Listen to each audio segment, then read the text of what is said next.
cobalah Quran itu dibaca secara fasih. Kalau ingin baca fasih caranya gimana? Kamu harus belajar balaghah, belajar lisanul Arab, belajar mantek, belajar logika. Nah, kalau logika itu tidak sampai, cari muhalnya. Ini fatwanya Said Robdon Al-Buti, juga fatwanya semua ulama usul fikih. Saya ulang lagi ya, kalau logika kamu nggak paham, cari sisi muhalnya. Saya ulang lagi, cari sisi muhalnya. Misalnya kamu angan-angan tentang Allah nggak dok. Sedurungnya Allah itu sopo. Misalnya kamu angan-angan gitu. Sama agama tentu itu dilarang, tapi orang filsafat tetap saja nyari itu. Lalu hentikan pencarian itu, yaitu tadi katakan saja hadhil maujudat yastakhilu ayyakhluqahal adam. Sesuatu yang maujud tentu enggak mungkin disebabkan oleh sesuatu yang tidak ada. Fa innal adama la yu'athiru aslan wala yakhluqu aslan. Namanya sesuatu yang enggak ada pasti tidak berstatus pencipta. Namanya saja enggak ada. Akhirnya la buddha min ayyasbiqa hadzal alam maujudun. Maka alam ini harus didahului sesuatu yang maujud. Lah maujud ini yang oleh Islam disebut Allah Subhanahu wa taala. Sudah selesai di sini. Tinggal delok TV, tinggal ngopi, turu sampai setannya setruk karena nunggu mau bikin was-was itu lagi. Loh saya itu termasuk kiai paling sering lihat sinetron. Kadang ya lihat Mak Lampir itu sering terjadi. Sampai istri saya itu protes, Gus, dengan kata orang banyak orang alim kok senengan itu Mak Lampir. Karena setan mau menggoda saya tentang berpikir Allah. Jadi dia ngenteni. Kok malah mikir Mak Lampir gitu. Setelah lihat Mak Lampir biasanya saya itu lapar, terus makan. Habis makan tidur. Setannya masih nunggu mau was-was. Ternyata saya habis bangun ngopi lagi. Kadang lihat berita orang ditangkap KPK, macam-macam. Ini penting saya utarakan supaya setan itu tidak menang. Jadi ciri utama setan itu kata Rasulullah SAW, setan ini goda umatku, hadhil jibal khalaqaha Allah, hadhil ardo khalaqaha Allah, hadhil bihar khalaqaha Allah, faman khalaqaha Allah. Itu makanya banyak orang jurusan filsafat keblinger karena tanya Allah itu siapa. Kata Rasulullah, jika sampai ini maka kamu harus berhenti. Loh, berhenti tanpa dialihkan ke yang lain kan susah. Tinggal aja lihat dulu sinetron. Ya paling gampang ya Mak Lampir, kan ada takut-takutnya sedikit. Karena kalau lihat sinetron anak-anak milenial itu kalau ada artis cantik sampai nangis. Karena istri kamu tidak seperti itu. Jadi ini trik ya. Trik supaya melihat TV tapi tidak nyesal. Makanya saya milihnya Anggreng Darmo, Mak Lampir. Ya saya nggak mikir maknanya, butuhnya setan bin mangkol itu. Karena ngenteni saya mikir itu, ternyata tidak mikir itu lagi. Jadi makom saya itu beda, sama-sama lihat sinetron. Mungkin saya jadi wali karena lihat sinetron. Mungkin ya. Makanya banyak wali itu nggak bisa diduga. Banyak orang jadi wali itu justru karena makan, justru karena melakukan hal-hal yang cara orang banyak itu salah. Itu Abu Yazid Al-Bustami itu pernah tanya sama Allah. Kamu nggak usah bayangkan caranya tanya gimana. Enggak wali ya enggak tuh. Sudah enggak usah tanya itu.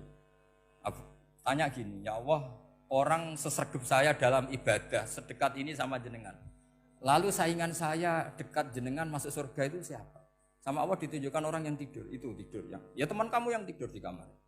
Enggak terima Bu ya, ini gimana kok bisa setingkat saya orang yang tidak tidur itu. Yang saya ibadah terus istighfar terus. Tapi jawabannya Allah nih. Kowe ibadah terus itu mergo wedi aku. Jadi kan nganggep aku itu rodok-rodok jahat gitu. Iki tuh ratu mergo yakin aku apian, mulane ditinggal turu. Jadi sampean jangan tiru makom saya ketika tidur. Itu punya kelas khusus. Tapi jangan tiru, ini cerita saja, sampean ndak harus niru. Karena sampean kalau niru itu harus ada Abu Yazidnya. Abu Yazid sudah enggak ada. Tapi itu ilmu. Ilmu yang cocok enggak cocok harus kita kaji. Saya tadi jagungan sama beliau, sama Profesor Said Aqil Al-Munawwar. Beliau cerita sebetulnya sekolahan saya itu tentang usul fikih, tapi terkenal saya profesor tafsir. Tapi saya suka ilmu usul fikih, meskipun korbannya ya banyak.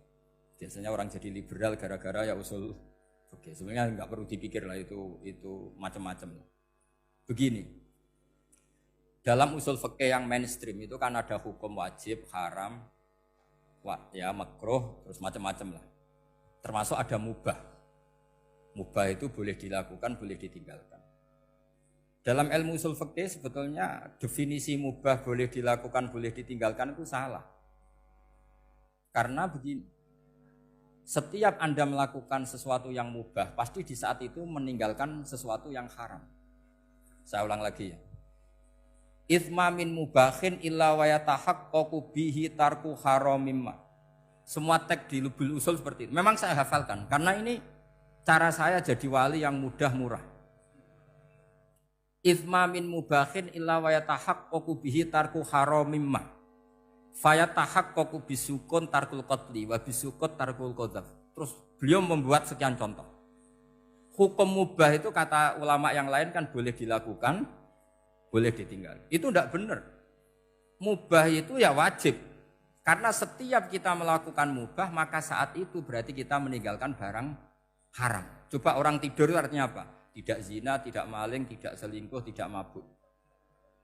Sampean di pondok nikmati jagongan, rokokan, ngopi. Artinya nikmati rokok, nikmati kopi. Tidak menikmati tontonan di bar. Makanya kita berharap malaikat itu belajar usul fikih sehingga ketika kita rokok di pondok dilihat hada taroka melihat bar, wahada taroka melihat dangdutan, wahada. Jangan sampai malaikat bilang gini, dasar kere rakra delok. Itu repot kalau sampai begitu. Nah, kalau mubah itu artinya tarkul haram. Tarkul haram itu wajib apa sunat? Wajib kan? Berarti setiap orang melakukan mubah hakikatnya melakukan wajib dan itu artinya dapat pahala. Salah sampean ngajine ra khatam, dadi nglakoni mubah ku mengira tetep mubah. Maka berbahagialah orang yang ngajinya khatam. Makanya setahu saya kiai-kiai Mbah Mun ya sering guyon. Setahu saya Mbah Mun kalau ketemu Mbah Mun ya guyon terus. Guyonnya ini adalah wa minal qutbi kata Imam Ghazali. Qutbu hadaddin al-istildad bil mubahat. Poros agama ini pada akhirnya adalah nikmati sesuatu yang dibolehkan Allah Subhanahu. Orang itu kalau fasik mau makan siang aja kalau nggak ditemani perempuan cantik nggak bisa makan. Mau jalan-jalan kalau nggak ditemani perempuan cantik nggak bisa jalan-jalan. Kalau kiai-kiai itu enggak. Gojlok-gojlokan gue seneng ira karuan. Dulu terkenalnya Kiai Bisri, kiai-kiai diundang katanya mau ada menteri. Ternyata menterinya ya beliau tidak masak entok sih. Karena maknanya menteri itu pembantu presiden. Semua kita adalah bantu presiden terlaksananya kedamaian itu. Loh iya kan? Saya berkali-kali ngomong di mana-mana. Apa artinya menteri pertanian kalau kita tidak nanam padi? Mbok pinternya kayak apa tetap nggak ada ketahanan pangan. Sekarang menjadi ketahanan pangan itu rumusnya menteri apa karena petani mau nanam padi? Itu hakikatnya membantu presiden dalam ketahanan pangan. Cuma petani lebih keren karena tidak butuh digaji. Kalau menteri ya keren tapi kurang keren karena masih dapat apa? Gaji. Akeh tunggale anak mikir untuk gaji. Nah petani enggak mikir nggak dapat gaji. Oh, itu keren. Selalu rakyat lebih keren dibanding pejabatnya. Memang gitu aturannya begitu. Aturannya begitu. Kamu saja yang kurang syukur. Jadi rakyat tuh gremeng. Enak jadi menteri. Ya sudah itu hak kamu. Tapi saya tidak berpikir seperti itu. Maka saya ulang lagi ya. Kenapa saya ngomong seperti ini? Supaya tadi saya sudah bilang, saya sudah enggak menang dalam suara. Harus menang dalam logika. Karena ini audisi, ini audisi. Di kabar Mbah Mus, nanti yang menang siapa tidak tahu. Tadi Pak Mu'ad, sekarang saya, kemarin Gus Zobur, nggak tahu saya. Nanti masuk nominasi apa enggak tahu. Begini, kalau artinya fi'lul mubah itu tarkul haram, saya ulang lagi. Kalau fi'lul mubah itu artinya tarkul, maka mubah ini spesial sespesial-spesialnya. Sehingga Allah kadang ngendikan sederhana sekali. Wa min ayatihi manamukum bil-laili wan nahar. Termasuk ayatnya Allah adalah kamu ditegir tidur malam hari maupun siang hari. Kalau kamu enggak malam hari, subuh hari, pagi hari, siang hari. Kenapa dihitung wa min ayatihi? Sekarang kalau ada pakar medis, pakar kesehatan bilang, ini kalau kurang istirahat mati, kalau kurang istirahat jantungan.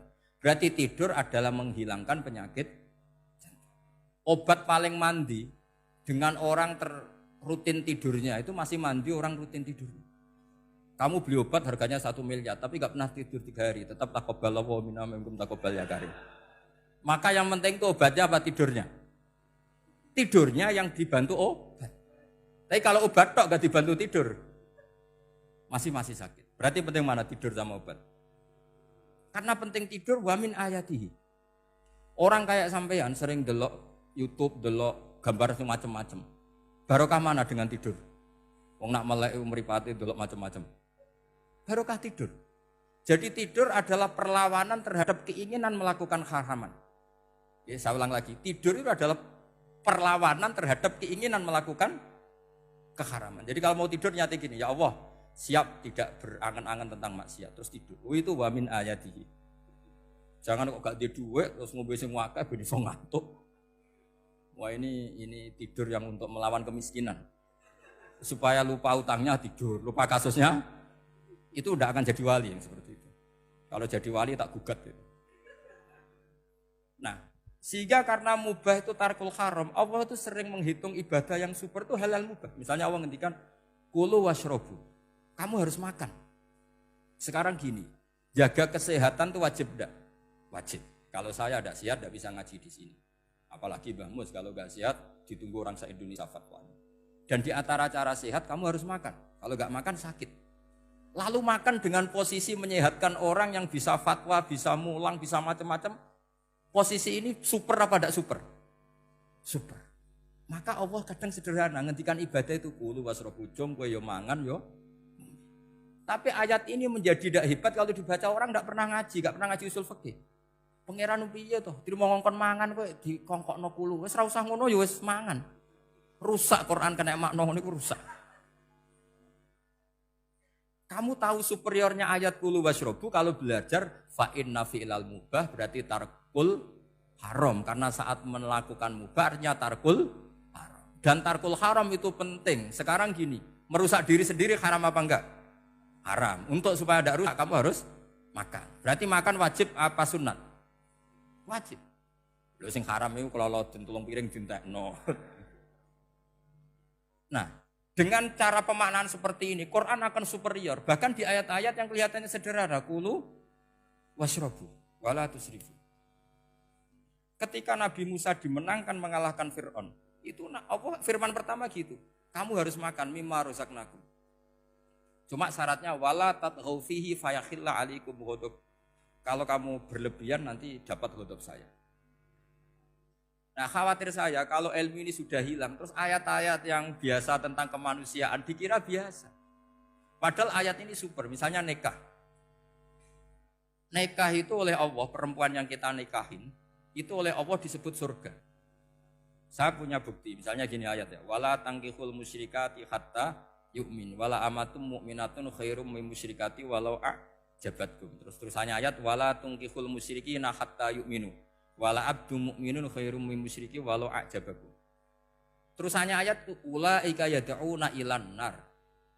Para musyrikah yang ingin kamu nikahi karena mereka non muslim atau kafirah atau musyrikah itu hanya mengajak kamu masuk neraka. Maksudnya ngajak itu kan bisa saja kamu tertarik perempuan tadi sampai kompromi merubah akidah kamu. Terusannya ayat wallahu yad'u ilal jannah. Harusnya dengan berpandingan kamu jangan menikahi musyrikah. Logika perbandingannya kan wallahu yad'u ila nikahil mu'minah. Salah lagi. Harusnya muqabalahnya kan wallahu yad'u ila nikahil mu'minah. Allah mengajak kamu supaya menikahi mu'minah. Tapi kata mukminah sama Allah diganti wallahu yad'u ilal jannah. Allah mengajak kamu masuk surga. Ila nikahil mu'minah. Artinya gini, setiap kamu hubungan intim sama istri kamu itu adalah menjadi kamu tidak zina. Jadi kalau kamu tidak zina, barokahnya istri kamu ini penopang kamu masuk surga. Makanya Rasulullah pernah ditanya, ibadah itu apa saja? Nabi secara ringan diantara jawabannya, wa fi buti ahadikum shadaqah. Sudah kamu ngumpul istri kamu itu ya ibadah. Terus kata sahabat-sahabat, ya Rasulullah ayati ahaduna syahwatahu wa walahu ajrun. Yang benar saja Rasulullah, masa urusan gitu dapat pahala. Nabi jawabannya ya enteng, alaih salawa doa fi haromin aka'ana alih wisrun. Kalau dia salah yang dikeloni kan ya dosa. Berarti kalau ngeloni yang benar juga pahala. Berarti istri kamu itu jannah surga. Cuma jannah yang agak aneh karena rewel itu agak aneh. Jadi itu jannah yang agak aneh. Maka supaya jannah ini tidak aneh, kata Rasulullah itu cara bersuami istri itu kata Rasulullah, halla jariyatan tula ibuka wa tula ibuka. Sebagian riwayat halla jariyatan tudhahikuha wa tudhahikuka. Kamu cari perempuan yang gampang guyon, gampang rileks. Mula abah itu rileks, mudhahaka ya rileks. Saya berkali-kali cerita, saya ini termasuk orang yang enggak pernah diskusi penting sama istri saya. Karena takut tegang. Biasanya kalau tegang itu yang suaminya kalah. Jadi saya itu enggak pernah diskusi penting. Saya kemarin mau ke Pasuruan ya, mau ke Peloso itu ditanya, mau kemana? Ya enggak tahu. Terus pulangnya kapan? Ya enggak tahu. Wong kok roh-rohan. Ya saya senang saja. Enggak roh itu artinya kan bodoh. Orang bodoh itu enggak mukallaf, artinya enggak dosa kata saya. Jadi saya ngambil hikmahnya saja. Ditakoki kok jawabannya ora jelas. Ora jelas itu misteri. Memang dunia itu penuh misteri. Pokoknya tak itu.